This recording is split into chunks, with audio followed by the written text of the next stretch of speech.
Welcome to Pro Tips. Please like, share and subscribe.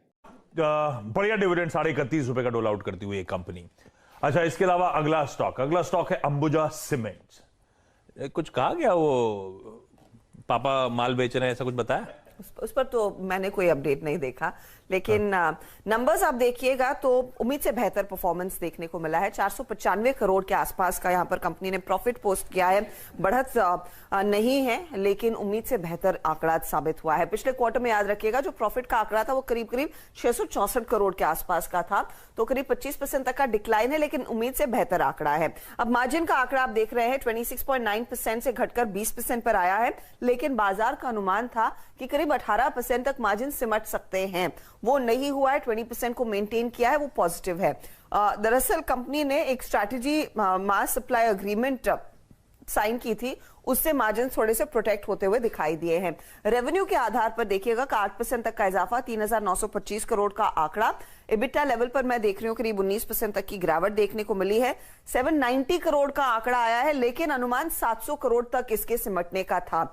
Volume growth 3% के आसपास की रही है। 7.49 मिलियन टन कंपनी ने डिलीवर किया, लगभग 7.5 मिलियन टन एक्सपेक्टेशन था। ये 7.4 मिलियन टन के आसपास वॉल्यूम्स रहेंगे, तो आप ग्रोथ इतनी नहीं देखेंगे कंपैरेटिव में, लेकिन उम्मीद जो थी उससे काफी बेहतर प्रदर्शन कंपनी ने दिखाया है। उम्मीद से बेहतर प्रदर्शन। इस पे मैं आता हूं, बैती साहब आप चार्ट रेडी रखना। इस पे भी ब्रोकरेज आए क्या? हाँ, ब्रोकरेजेस हैं, 2 ब्रोकरेजेस हैं। सबसे पहले बोफा एमएल टारगेट 425, और अगर हम बात करें गोल्डमैन सैक्स की तो टारगेट 390। रिजल्ट्स अगर हम बात करें तो इंडस्ट्री लीडर्स के मुकाबले काफी गैप रिड्यूस हुआ है इस क्वार्टर में, ऐसा उनका मानना है। केपेक्स जो है इनका कैपेसिटी बढ़ाना 31 मिलियन टन से 40 मिलियन टन, वो एक दो साल में बड़ा ट्रिगर हो सकता है कंपनी के लिए, ऐसा गोल्डमैन सैक्स का मानना है। और आगे चलते हुए जो पॉजिटिव सरप्राइज अर्निंग्स पे दी है, अगर वो कंटिन्यूड रहे तो यहां से काफी अच्छी अपसाइड देखने को मिल सकती है। ऑब्वियसली ट्रांजैक्शन जो हो रहा है उसके अंदर अगर आप देखें तो स्टॉक ने काफी अच्छे रिटर्न्स दिए हैं, लेकिन ब्रोकरेज को लगता है कि ऑपरेशनली भी कंपनी ने बेहतर किया है Q4 में।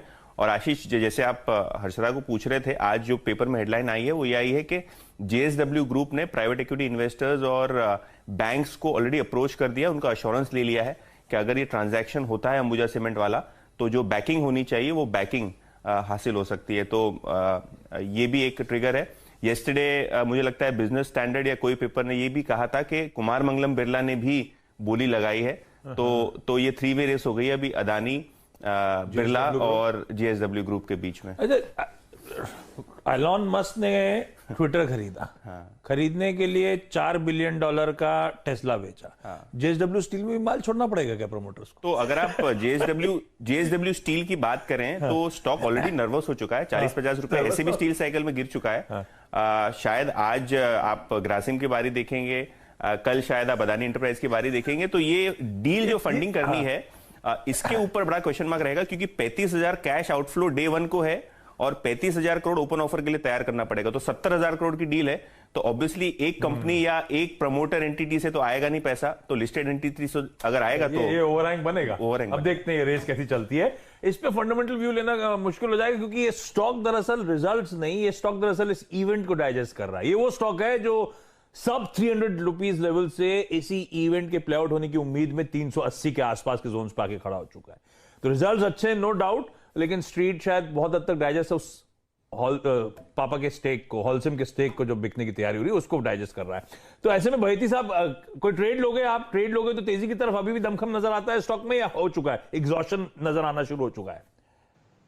जी आशीष जी, काफ़ी स्ट्रेंथ दिख रही है चार्ट में। जिस हिसाब से स्टॉक ने 200 डेमा अप्रैल मंथ में क्रॉस किया और उसके बाद भी कंटिन्यूसली बाइंग इमर्ज हो रही है, तो हमें लगता है कि यहाँ से भी स्टॉक में और मोमेंटम देखने मिल सकता है। स्टॉक अभी भी काफ़ी नीचे है अपने 52 वीक हाई से, तो हमें लगता है कि ज़रूर स्टॉक में करंट लेवल पे भी एक पोजीशन बनाई जा सकती है। अगर आपका इजाज़त हो तो ये एक्चुअली